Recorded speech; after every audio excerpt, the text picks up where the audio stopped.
Hello and welcome to stream 2 of day 30 of NaNoWriMo for me. I have breakfast. I only have an egg because we are apparently almost out of bread.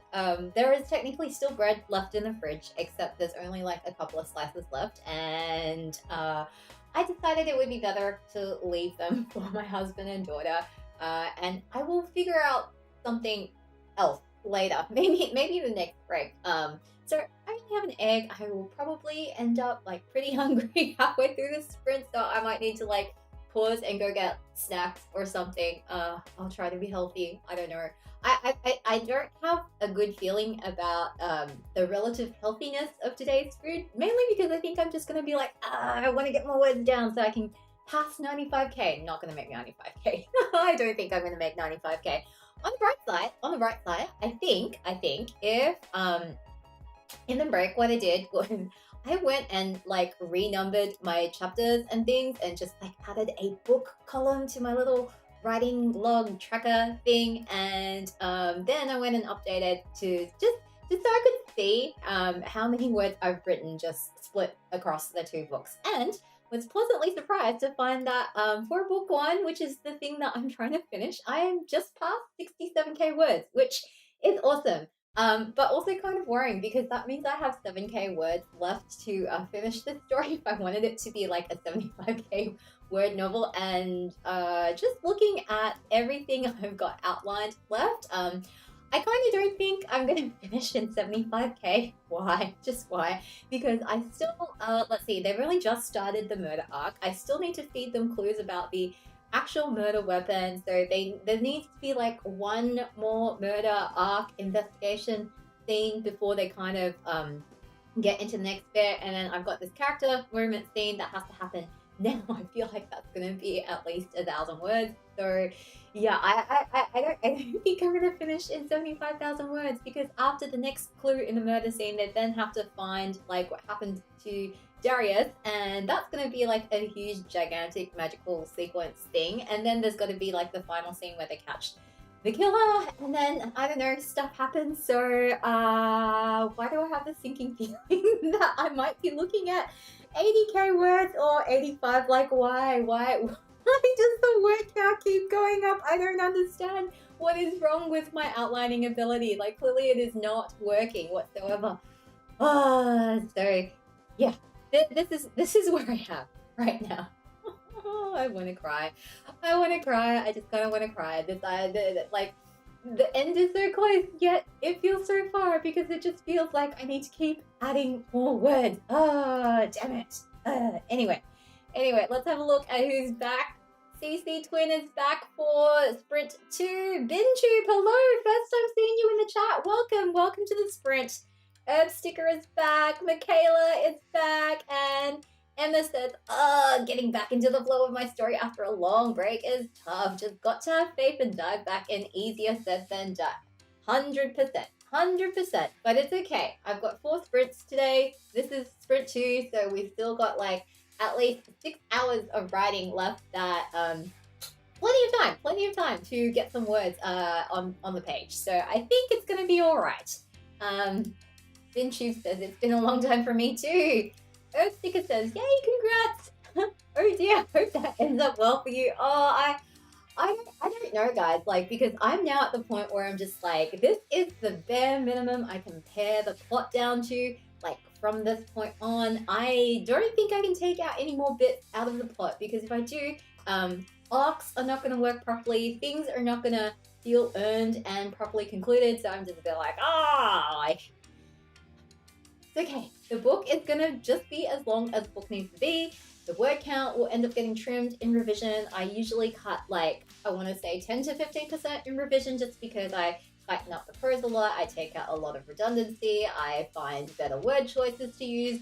The placeholders get replaced and, you know, that sort of thing. So it will get tighter. It will probably end up around that 75k mark. It is okay if I kind of go beyond that to like 85k or so for the first draft. It is fine. It is fine. BinTube says, for some reason, I chose the end of Nano month to get back into writing and not the beginning. It is totally fine. Whatever timing works for you to get back into writing is the time that works for you. Like, I know Nano is kind of like a big global thing, but sometimes like the timing just really doesn't work. Like, it just doesn't work with real life commitments and all that stuff. The more important thing is you're getting back to writing. I think that's what matters. Tanya says hello. Hello, Tanya. Welcome. Good to have you. Good to have you back. Oh, all right, guys. I'm going to put myself on mute, get 120 minutes up on the clock, and we are going to get some words down on the page. Let's go.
you do?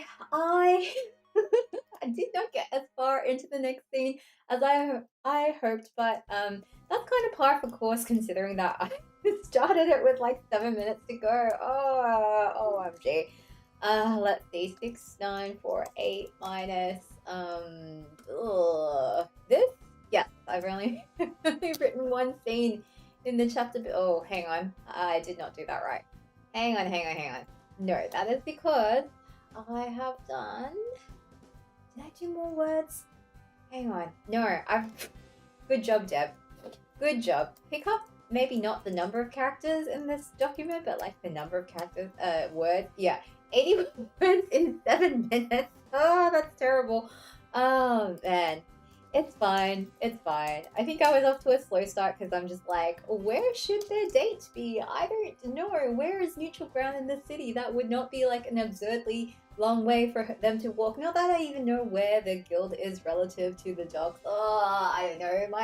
My city mapping is just an absolute non-existent mess. I'm kind of not looking forward to having to finally figure out where all of these locations are, and I've also been desperately trying to like reuse locations in a lot of these scenes, but it's just kind of not happening.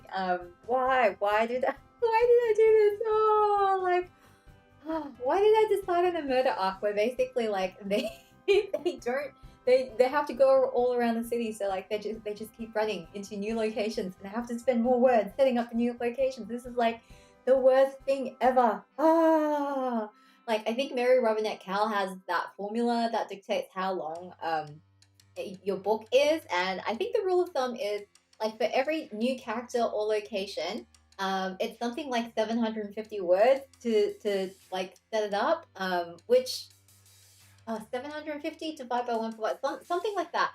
And I'm feeling like that's kind of accurate. Like so far, every single time I have to set up a new scene, it takes like 600 or 700 words for me to like kind of have it all there in place. And kind of part of me is just like maybe my word count would be more under control if I would just stop introducing new characters and set locations and stuff. Ugh. Anyway.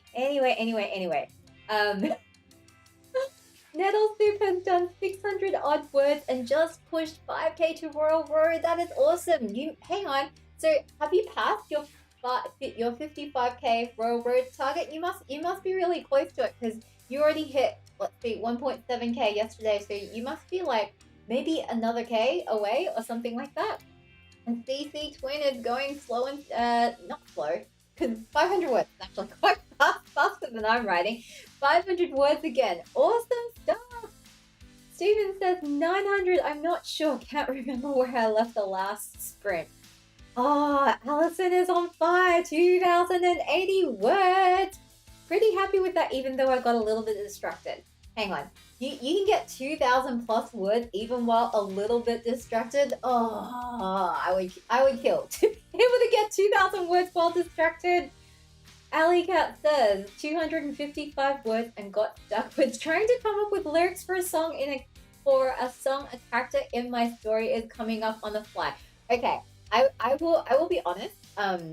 Having actually done some songwriting as well as like other writing, like I can't like lyric writing is just a completely different ballgame to other prose writing. Like prose writing in general is already hard, like with word choice and language and like sentence construction and grammar and imagery and show not tell and all that stuff. But honestly, guys, lyric writing is just a whole nother level. It's like the condensed form of everything else in prose, but you also have meter and like oh my goodness, prosody and like the thought about how you're gonna fit everything to like actual music. And yeah, it is really hard. Pretty much all of the songs I have written with my collaborator on my Broadway musical, like she did all of the lyrics pretty much, and I did the music. And I have attempted to do lyrics before. It never really ends well. Like my lyrics are just terrible, like god awful terrible. But like even though she is a better poet, like she's a much better poet. She reads a lot of poetry. She writes a lot of poetry. Like lyrics are still hard for her. Generally, like most of our writing sessions would just be her coming up with lyrics. Like most of the time, I would say like we've done lyrics first, and then there's only been a couple of songs where I've got music first, and like yeah, most of the time our writing sessions are just her throwing like lyric possibilities at me, and me going like, no, that line doesn't scan. No, like this is not gonna work with the music. Oh, like lyrics just take so long. Probably if I were gonna do like lyrics in a prose novel, which I have done, I did have a couple of stanzas in my Nano project from last year. I think I would probably write everything else and then go back and fill in the lyrics later, like just so I'm in the right songwriting mood. I mean, they're like, in all honesty, like I guess like you don't have to be so serious about crafting lyrics in a prose novel because like you probably not actually going to get a composer to set those words to music anyway, so it kind of like doesn't really matter. But yeah, I don't know. Having like actually done songwriting, I'm just like no. The lyrics the lyrics need to actually feel like it would be a plausible thing to have in a song. Which by the way, guys, I wanted to I wanted to say this because like I am so devastated by this. If you guys haven't heard that, well, I'm telling you now, Stephen Sondheim, one of the unparalleled geniuses in the history of musical theater, unfortunately passed away. I think it was actually on Thanksgiving or very close to Thanksgiving. Not entirely sure at the time. No, I think it actually was Thanksgiving or maybe just shortly after. And I'm just completely devastated by that. Like Sondheim was just he's just an absolute genius. Like nobody in this generation, at least, I think can compare to his brilliance in writing lyrics. Like you would have to go back to I think the previous generation of lyricists to find that kind of brilliance in the lyrics that he wrote, and it is just patently unfair that he was also a genius composer. Like again, like I try to kind of think of the other notable Broadway composers like right now, and I'm just like, I'm sorry, like they are all vastly much more talented than I can ever hope to be, and I'm still like none of you can hold a candle to Sondheim. And it's just, oh, I'm just really sad. I'm just really sad about it. All I've been listening to besides like background stream music has just been like Sondheim's entire catalog for the past couple of days because I'm just, oh, I'm shattered, guys. It is such a loss for the world that we don't have Stephen Sondheim anymore. Yeah, man. Ah, yeah. Nettle Soup says that's sad. He was very very good, and the way he laid everything. I have to say that like there are so many brilliant Sondheim shows that it's really hard to pick like a best one, right? Like I think the one that resonates with you the most is probably the best one, and people will disagree with everybody else on what is actually the best one. I think I would have to say that the one that speaks to me the most, that like always makes me cry, guaranteed, every single time, is Company. Like when you listen to the soundtrack of Company, the score, like I mean, Sweeney Todd is brilliant in and of itself. Like there's just so much stuff going on in what he did with the score in Sweeney Todd, but like um I don't know how to put it. Like Sweeney Todd is the kind of thing that I like to listen to and that I like to watch when I'm in the mood for that kind of storytelling, right? And in the mood to listen to something that is both musical theater and operatic. Whereas Company is the kind of score that like every time when you get to being alive, like oh god, I just burst out into tears because it is just the most powerful song to me that I think it just really speaks to um, everything about like the human condition and all of that stuff. Like honestly, I think being alive is even though it is like a Sondheim classic that a lot of people cover, I don't think it's covered enough. But to be honest, like if it was covered to the point where like how Send in the Clowns is covered, I think maybe it would lose some of that charm for me. Like Send in the Clowns, I feel like is extremely overdone, and like most of the people who cover it just don't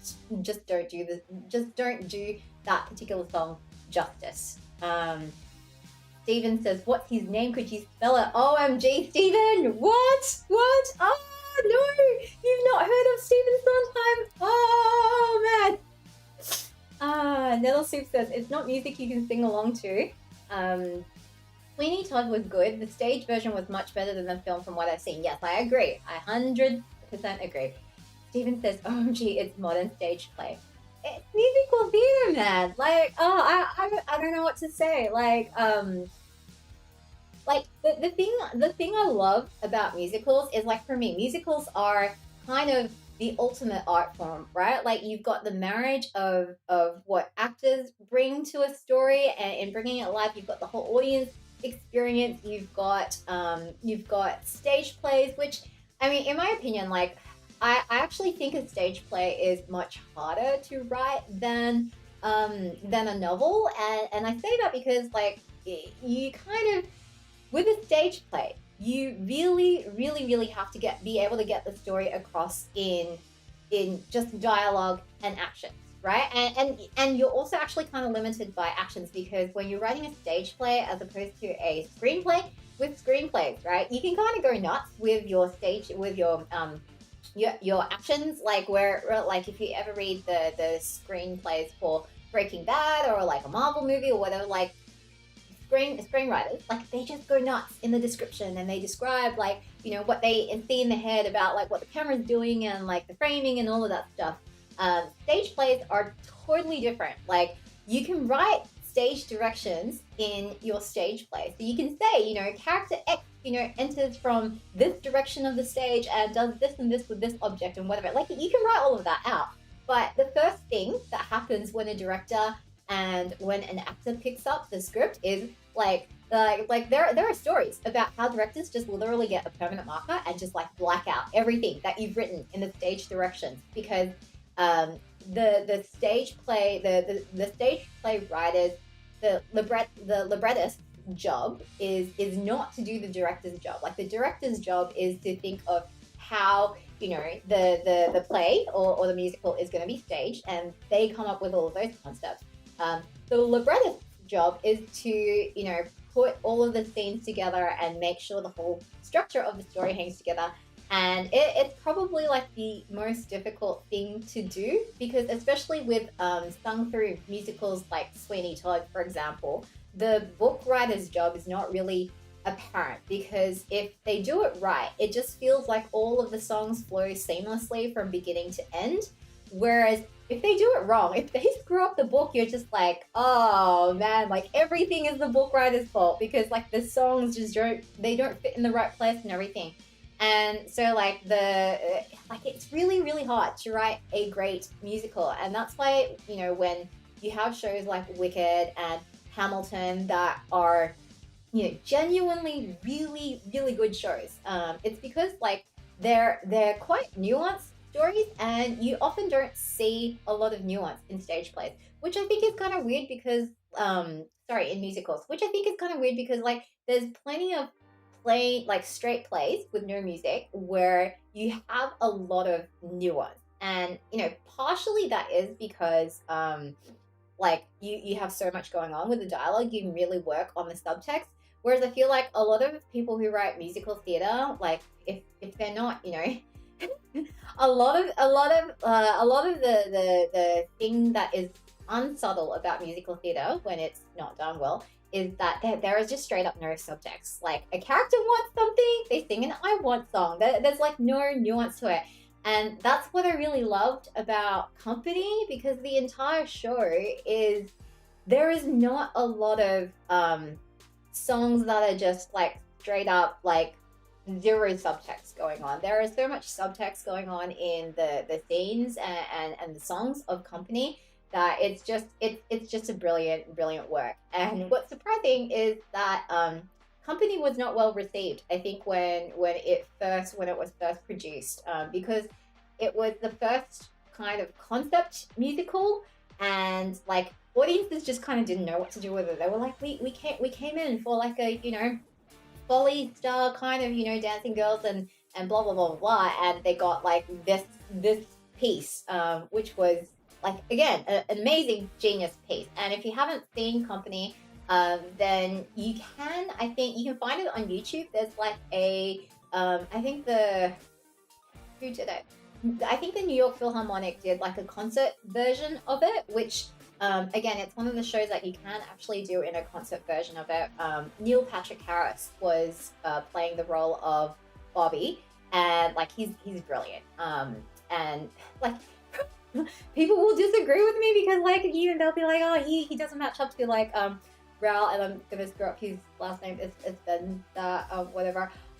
In terms of like his vocal command of the song, but whatever. Like also Stephen Colbert is like doing one of the characters, and it's actually a very well done concert production, I thought anyway. And so yeah, check it out. You can find it on YouTube. Oh man. Stephen says musicals are American opera, and like many things American, it's a much more shallower approach than its European roots. Hashtag change my mind. Hashtag shots fired. Oh man, look, yeah, like I'm not gonna disagree when it comes to the vast body of work that comprises American musical theater, or like I guess London theater. Like, we shall not talk about the absolute disaster that is Love Never Dies, Lloyd Webber, or Cats for that matter. Just some of the things that have been produced in people trying to make a musical. It is shallow, but I think I think that there are shows which are really good and which really do push the boundaries of what musical theater is. Like Hamilton, like it's just such a great work. What else? Like I like Jonathan Larson's Rent. Like I mean, okay, like to be honest, like Rent was an adaptation of La Vie Boheme, which obviously started out as an opera, but then again, like coming back to this whole notion of opera, like if you actually go and look at an opera, like a straight opera, I'm of the opinion that like operas, if you really look at the libretto and if you really look at the lyrics of the arias and whatever, like I'm sorry guys, like the libretto sucks, the lyrics suck. It's just like it's usually a character like singing like, oh woe is me, my love has abandoned me, or like whatever the variation thereof, and like they just literally repeat the same thing for like I don't know 20 minutes. Like okay, maybe that's an exaggeration, but yeah, I feel like with operas, people go to the opera not because it's a good story and not because the lyrics are necessarily meaningful, like in the extent of you know what I mean, guys. But like they go because the music is just glorious. Like that's why you go to the opera. Whereas I think like with musical theater, at least, like the music is a critical component. Like it wouldn't be musical theater. Like if you could take all the songs out and like the story is unchanged, and there is no impact whatsoever to the actual experience as an audience, other than like maybe you're slightly less entertained and then there's slightly less spectacle, then like it's not a true musical, right? Like a true musical, like you couldn't tell the story without music, but music does not take precedence over every other aspect of the story as it does in opera. At least that's my view. Yeah, Emma says, operas are not as deep as you think. The story is just a vehicle for the music, so pretty flimsy on their own. 100%! Exactly right! Gotta revisit Company now. Yeah, you should. It's just, it's so good. Like, I think that might be my record for Nano today. Well, maybe not today. Maybe Thursday or something like that. After I finish doing tomorrow's bonus sprints with you guys, because yeah, I'm just feeling like in need of a little Sondheim appreciation. And so sometimes I feel like with a creator, with any sort of artist who has left a body of work, the best way to appreciate them after they're gone is to just appreciate their body of work and just be moved by it. And that's kind of what I want to do this week, later this week, is just I just want to sit there and just, you know, immerse myself in the brilliance of Sondheim's mind and just be really grateful that I was fortunate enough to be alive in the time that he was alive, and in a time where and that people appreciated his brilliance. Like I once went to a concert where a very famous concert pianist had basically commissioned a whole bunch of composers to do pianistic works that were based on inspirations from Sondheim's music. And Jason Robert Brown wrote a two piano work. I think it was a two piano work for this guy based on this commission. And it was a two piano version of Greenfinch and Linnet Bird. And I was just like mind blown. And right up, like I saw him perform it live, and like literally, I kid you not, I was seated like somewhere in towards the back of the theater, and like one row in front of me and four seats to the right was Stephen Sondheim himself. I spent literally like the whole time trying not to fangirl, because I was just like, Stephen Sondheim, he's like 5 seats away from me. I was just like, oh my goodness, like I really wanted to ask for an autograph, but then I was also like, he probably wouldn't appreciate that, because he's just literally come to appreciate other composers, like, you know, making writing works that are dedicated to his music, and somebody played them on stage, and I'm just like, no, I'm not gonna be one of those people and ruin his night by being like a super annoying fangirl and asking for his autograph. But still, that was like the most exciting thing that happened to me like all that year. It was so good. Oh man. Steven says, OMG, your break is almost over. Yes, I know, but I had fun talking about musical theatre. It is one of my passions, and I really, really hope that someday I can go back and finish off my musical, which is probably not going to be all that great, but whatever. I would like to finish it someday. Anyway, on that note, we have 2 minutes before I'm supposed to start the next sprint, so I'm going to end this stream and jump over to sprint 3, just so anybody who's waiting on that one, you know, isn't going to be like, where are they? All right, see you guys on the other one. Bye.